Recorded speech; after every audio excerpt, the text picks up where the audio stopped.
honestly, I was wrestling around with even talking about it. And finally, like anything else, obsessive compulsive disorder kicks in.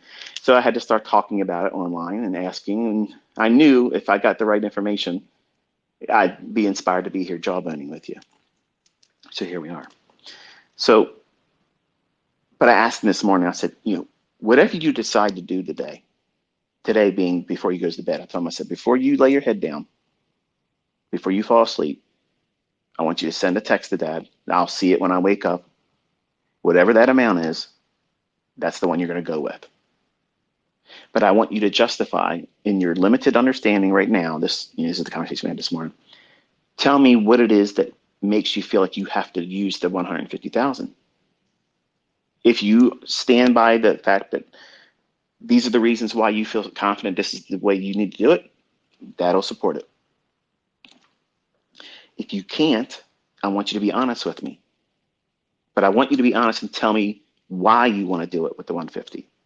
$150,000. You're not getting $150,000. See, initially he thought he was getting $150,000 in an account with his name on it, which obviously no one gets that.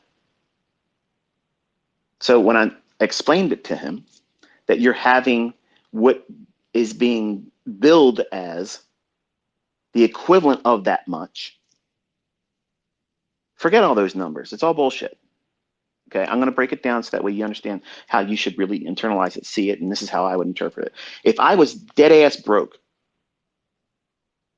no money, lost everything, I went out there, did a full max, 100% all in demo trade, lost everything. If I had to go this route and I had depression and anxiety because everything that's going on, how would I start and build myself up?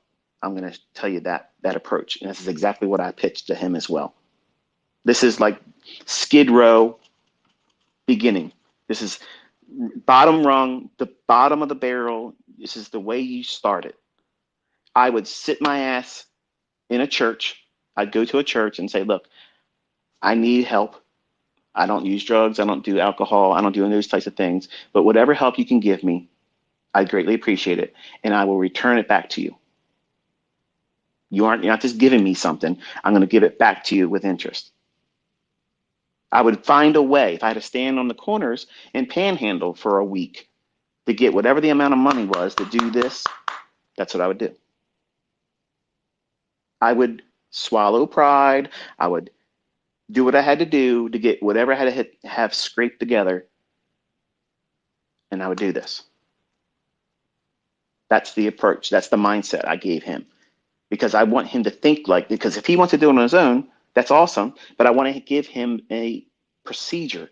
This is what you teach your children. When Dad's gone, this is how you teach them. Okay, you approach it like this. Not that funded accounts are going to be around forever, because I don't think they will be, to be honest with you. But while the time is there, this is a model that I think, this is my opinion. Doesn't mean it's perfect. Doesn't mean it's guaranteed that everybody's going to follow it and make money. This means that you've asked for this opinion, and now because I have a real world interest in even referring to it, this is how it happened. This is the organic transition to even bringing this up. 18-year-old son, who was 17 at the time, said he wants to go this route. Wonderful. He told me this morning, he goes, Dad, if I lose, I don't want to lose your money. It's bad enough if I lose, I'll feel bad. But if I lose your money, it'll feel worse. And I'll feel ashamed, and I don't want you to look at me like that. And I don't want to be like a failure in your eyes. And of course, I got emotional, didn't want to hear that part. And I told him, I said, listen, even if you fall on your fucking face doing this, you're just starting.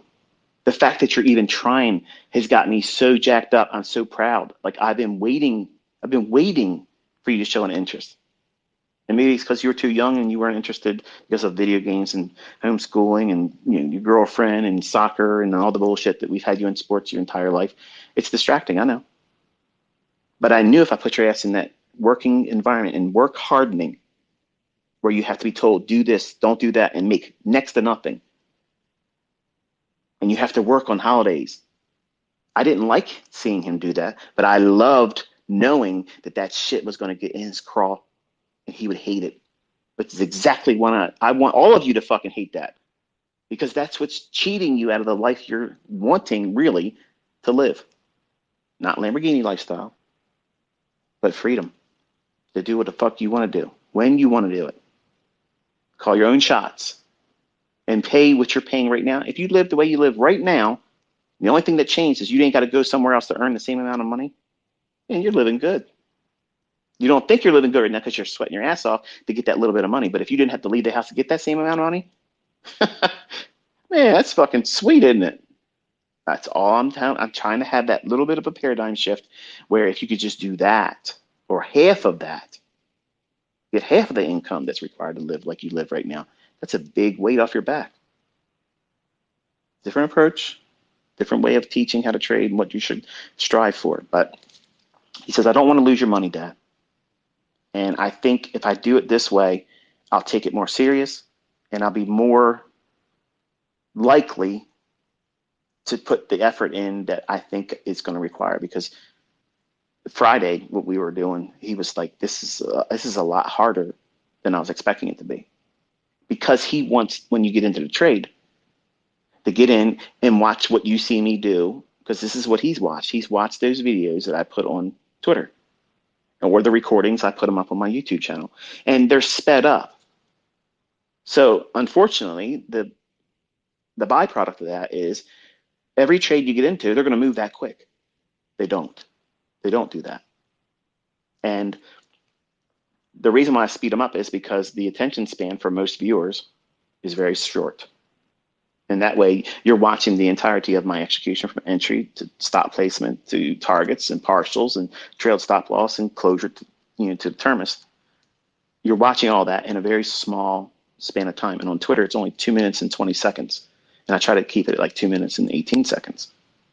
So he has been conditioned, unfortunately, and I kind of hate this now, to expect when you get into a trade, like we were in a few of them on Friday. And he was like, it's feeling like it's taken forever. And I'm like, it's because you are afraid it's going to turn on you. You have not embraced that uncertainty yet, which is what I'm teaching all of you to do with these tape reading sessions. You're submitting yourself to the process of trusting what you expect to see in price, being conditioned to watch the ebb and flow of each individual candle as it paints higher, lower, give a little, take a little, give a little, take a little, until it goes ultimately where you're thinking it's going to go. He doesn't know what it's like to be in the trade with the expectation it's going to run to a specific fair value gap or a buy side liquidity pool. I can point to it in the chart like I'm teaching you, but it's altogether something different when you are in a trade and it was a trial. It wasn't even an evaluation. It was just a trial. And because his gamer mentality, this is why I'm trying to teach you all, don't view this as a game. It's not a fucking video game. It's war. It's absolute fucking war. You're going to feel it internally. Even if it's demo, your pride, the right or wrong equation is being pushed on yourself. The outcome means something to you. And even though it may be a demo and you get it wrong, you're going to cuss it out. You're going to reset your demo account. You're going to say, fuck this. This is bullshit. It didn't happen. Let me start it again. And that's unfortunately terrible because you're conditioning yourself to not respect the risk and only expect what? The sugar-coated outcomes. He's really good at Fortnite. He's really good at Call of Duty. But he's a fucking noob at this. He doesn't like that. He doesn't like it. He thought that he could just walk out here, listen to where I think it's going to go, and then just go in and trade it. And if you saw the shit he was trying to get in on, I told him, I said, when you think it's time to go up, you push this button, buy it. You know what the first question he asked me was? How many can I buy? What the fuck? Is that not out of the book of losers? That's straight up gambler's mentality right there. How much can I buy? What the hell? But that's exactly what all of us encounter. When we first start doing this, it's the first thing. How many can we buy? And wouldn't you know it, these funded account challenges all give you exactly what you're looking for. You can trade up to, for a $50,000 account, you can trade up to 5 contracts. You are a fucking clown if you try to trade with 5 contracts. Stupid. That's dumb. Dumb, dumb. These thresholds that they have here, which we're going to go over in a couple minutes. Let me just get this preamble out of the way. They're easy thresholds. I mean, this is some fucking Mickey Mouse Baby Pip's first post of ICT level shit. This is right out of the book of ICT. The very first paragraph that you ever read by me talks about this 6% shit. That's easy. That's fucking easy. Literally, like, this is nothing. All of you, absolutely all of you, in 30 fucking days, okay? Here's my promise to you. In 30 fucking days, you will all know how to ace that $50,000 evaluation. No problem, absolutely guaranteed. You will know exactly how to fucking do it for yourself. Now, will you follow the rules? Probably not. But over the next 4 weeks, that's where we're going. I'm going to teach you how to walk through these Mickey Mouse fucking challenges and like they're nothing. They're absolutely fucking nothing. This is nothing. This is a comic strip. This is easy shit. Anybody can fucking do this. Anybody can do this. The average gambler, the newbie that wants to go out there and hurry up and get to double their account status, 5-figure withdrawals, that's where they fuck up. That's how you fuck up. And my son already showed in the first 10 minutes sitting in front of the charts with him on Friday by asking, how much can I buy? And I said to him, first of all, that's the wrong question to ask. That's the wrong question. You should have been saying, can I just do this with 1 contract? That's what I was hoping to hear, but I didn't hear that. Now, I don't need to share this experience with you.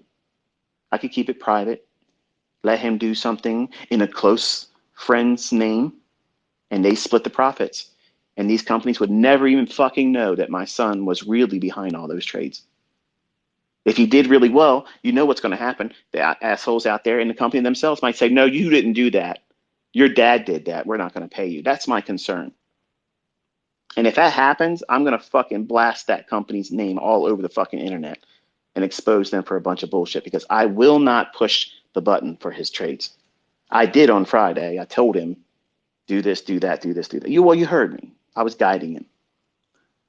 But if he does this, he's going to do it on his own. And guess what? If he fails, I'm not going to be upset about that.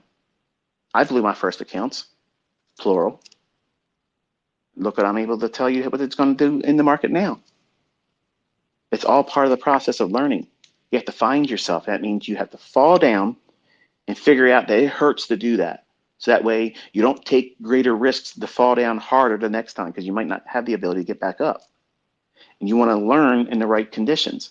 I don't personally think he's ready to do this. I don't. I'm being honest, and I'm his dad, and I'm an inner circle trader. I don't think he has the skill to do it, but I need to let him fucking fail this. And then I can step in as dad, as mentor ICT, and say, okay, this is what you did. This is what you should have done. And this is what I told you to do, and you didn't listen. If he listens to everything I'm going to tell you in this presentation, he'll be fine. But I know, just like me, only do this, don't do anything else. Well, what is that? That's telling me what the fuck to do. I have a problem with that. It's going to be, they make streets after me. They name them one way. And he has that tendency too.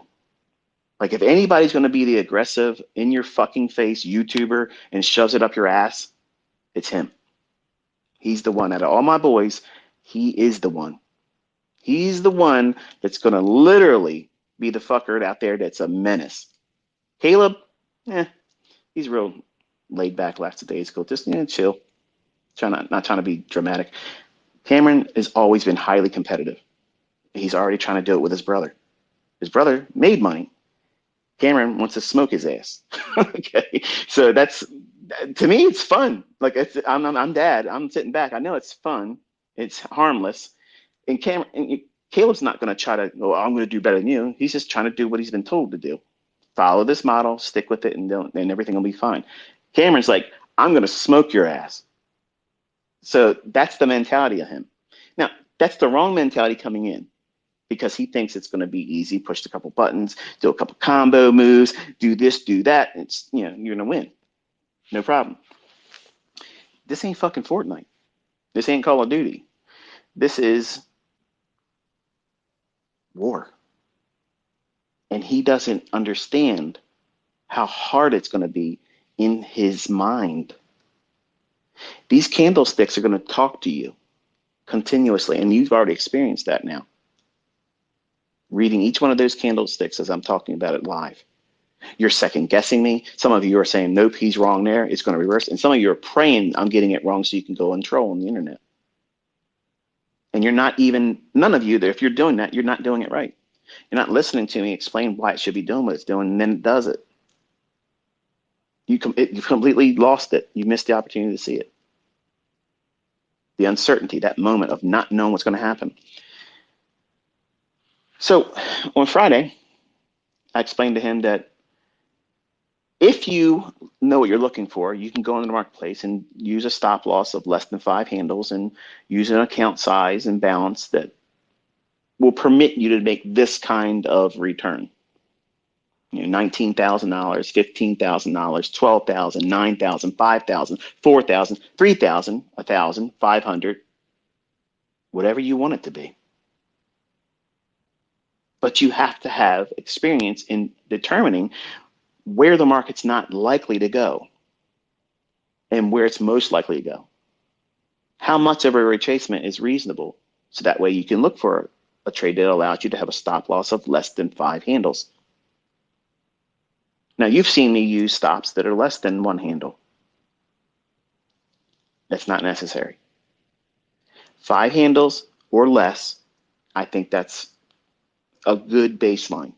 The average Inner Circle Trader student that's being trained with me this year, you'll be able to operate with that, and it'll be comfortable. It won't be, oh, this is too much risk. It's just too much.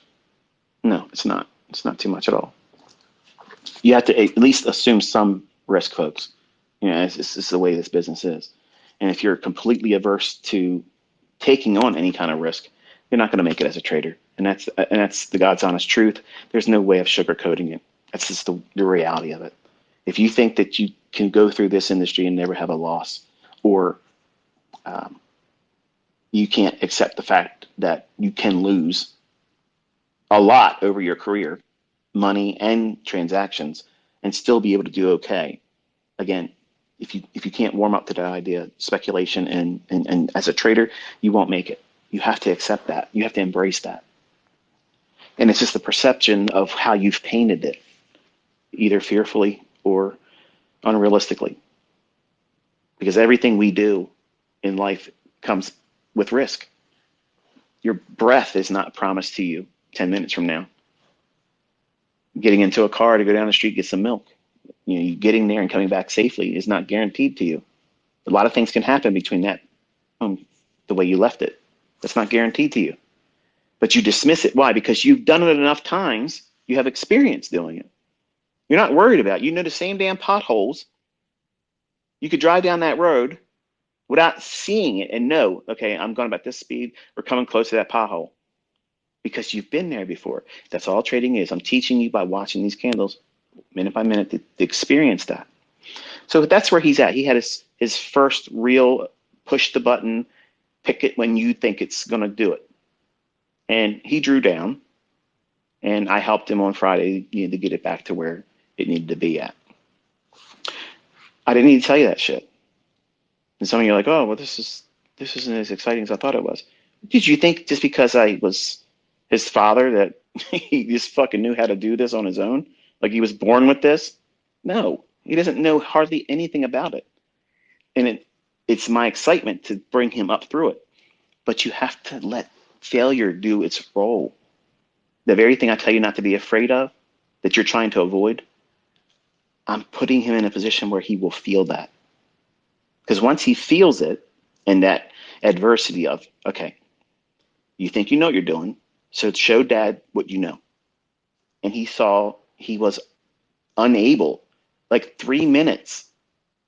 And in fact, it was probably just a little bit under 3 minutes. He was squirming. He's like, why isn't it going up there? Well, I said, it is. It will. You just have to relax. I told him where it was going to go. And I said, you buy it in a down, when the next down candle, you buy it when you feel like it's time for you to push the button. But it has to be black. It has to be going down. I don't care how much from the time it starts turning black. In other words, when the candle's starting to go down and we're bullish and we're looking for a buy side liquidity pull, I said, you're going to buy the next down close candle. Why? Because what I was putting him in is already the institutional order flow was bullish. And I'm teaching you that down close candles will support price if order flow is bullish.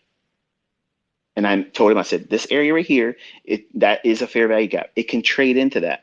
I don't care where you buy it in there. I don't care.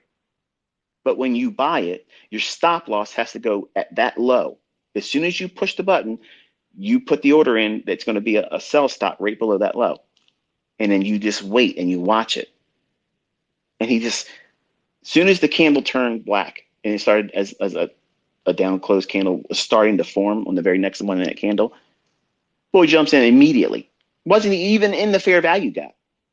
Didn't even trade into the fair value gap. And I said, is it in the fair value gap? Because now I'm afraid I'm going to miss it. What the fuck? What are you talking about, miss it? It didn't even get into the fair value gap yet. What are you doing? The rules were this. It has to trade down into that little range. Once it does that, the candle will be black. It's going down. It's a down close candle forming. It has to drop down into that little barrier of high and low, that little segment that you understand listening to me as a student. That's a fair value gap. He can't spot them yet. And I'm teaching him. But he wants to do it pushing the button, which is what? The equivalent of most of you out there, start trading live. There's no better way to learn than to get out there and trade with a live account. That's fucking bullshit. You have no idea what you're doing, just like he found out. Well, I asked him, I said, did it get into the fair value gap? He goes, I'm afraid it's going to move without me, Dad. I'm like, if it fucking moves without going down the fair value gap, who cares? Who cares if it does that? You missed it then. That's the whole point. Don't change the rules. Don't color outside the lines Dad's putting for you. This is what you're supposed to be doing. When it goes into that area, once it drops down into it, as soon as it gets in it, I don't care when after it does that. But as long as that candle's black, it's down. As long as it's not above its opening price, you can buy that. But it absolutely must trade in between these two lines, that fair value gap. He goes, what happens if it does it again? I said, then you can buy it again. He's only had one contract on. So can I do one more with this one still? I said, yes, you can do that. So it goes down. It touches the high end line. It doesn't go into the fair value gap. It just touches it. What's he do? Waits. It goes down into it some more. Now it's just above consequent encroachment. I'm waiting for him. It's like, okay, now he's going to push the button. No. It goes back outside the fair value gap, goes above the opening price, and starts another candle that's green. It's starting to run higher. Then he buys it. I said, what did you just do? He goes, I bought another one.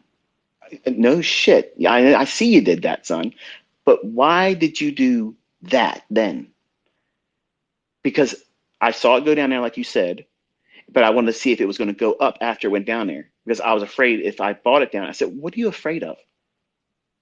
What are you afraid of? The fact that it went down there like you were expecting it to, the fact that I told you to buy it when it went in there, that was the rule. The rule was you do that, and you can't buy it after it goes above its opening price. What part of that didn't you understand? He goes, I understood it, but it makes sense more for me to see it go away from it. I said, but by doing that, do you understand that you just opened up more risk? What do you mean?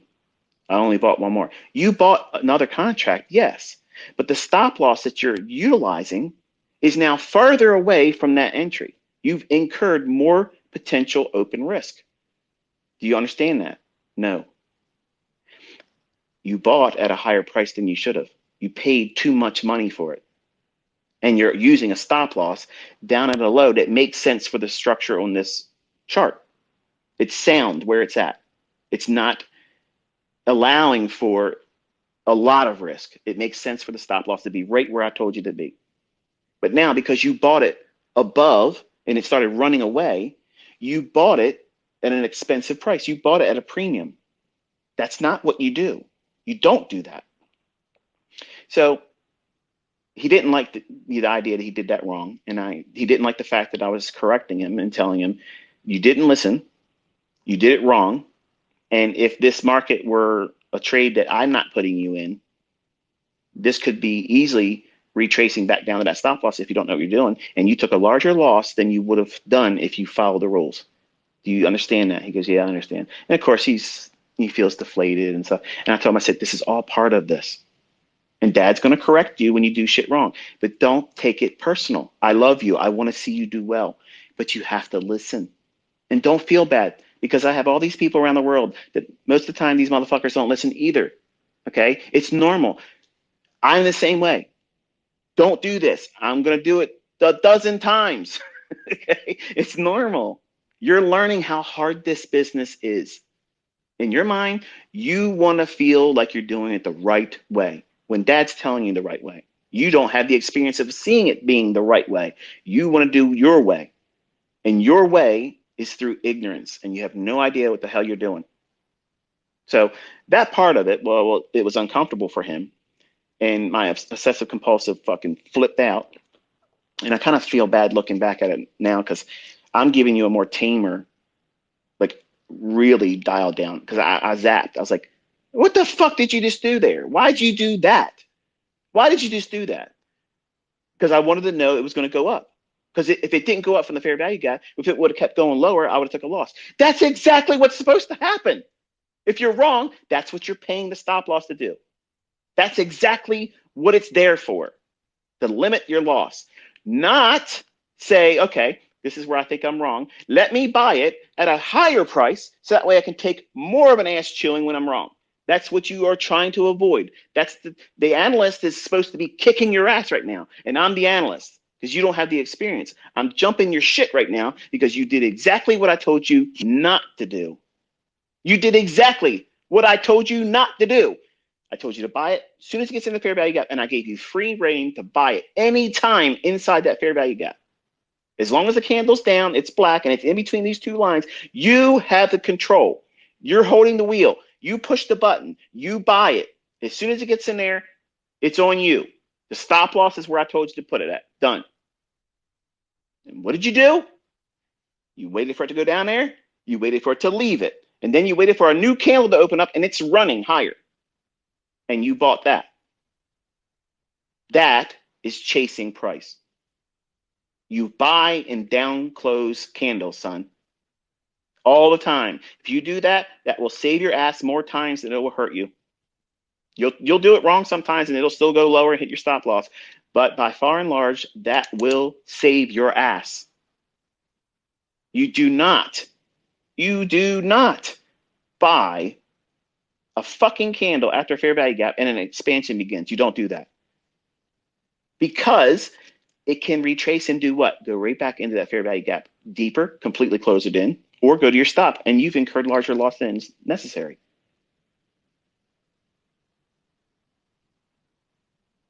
So, for some of you that think that, oh man, I wish I was his son. Man, it would be so awesome. No, you have no idea. I'm like a fucking drill sergeant because this shit matters to me. And if you're going to do it and you're going to train with me, you're going to be fucking told this is the wrong fucking way to do it. And you're doing it wrong. And you're going to be told that you're doing it wrong. And you need to understand it's uncomfortable to do that wrong. Otherwise, if I just let him feel like, well, that's good. Explore yourself, son. You know, sow your oats. Go out there and find yourself in the chaos of price action and figure it out on your own. Forget it. There's rules. There's rules of engagement. And I know, I know he has about a 95 chance, about 95% chance of probability. Unless I literally put him in the trades and guide him on every single one of them, he's going to shit the bed on this. And I'm comfortable with letting him do it. I could sit here and let him do this and the public know nothing about it. But I want you to know this is what it's like. You'll learn from it. He's going to learn from it. What I suspect is going to happen is his first losing trade, he's going to say, Dad, can you help me? To which I will say, help you how? I'm going to remind you of the rules. I'll sit with you and tell you what you're about to do. Is it inside the rules I gave you? I'll tell you where it's going to go as a draw on liquidity. But your entry, you are afraid. And I can't make you overcome that until you do it. You do it. After we were done and we were having something to eat in the afternoon on Friday, he says to me, he goes, Dad, are you upset with me? I said, nope, I'm not upset at all. The trade's done. It's over. You're my son. I love you. But you're going to have to learn to follow the rules. Because when you mess up, Dad's going to jump your shit like that. Because it matters. You have to have a response that you remember, oh shit, that was not comfortable. Because you're not feeling any monetary loss right now. So the only thing you're feeling is you did not follow the rules, yes. It didn't take anything out of your pocket, no. But Dad jumped your ass. So that's that emotional response to not following the rules. There's nothing wrong with that. You got taken to the woodshed. I take my students to the woodshed all the time. I jump all your asses all the time because I love all of you. I want to see you do well. If I sit back and let you do this dumb shit all the time, figure it out on your own dumb shit, push a button in a live account, learn how to trade with a live account, fucking dumb shit, you're going to fail. All you're doing is guaranteeing you're going to fail. So I told him, I said, listen, let's go back over your rules. Okay. Let's consider what it is that we're trying to build in you. Okay.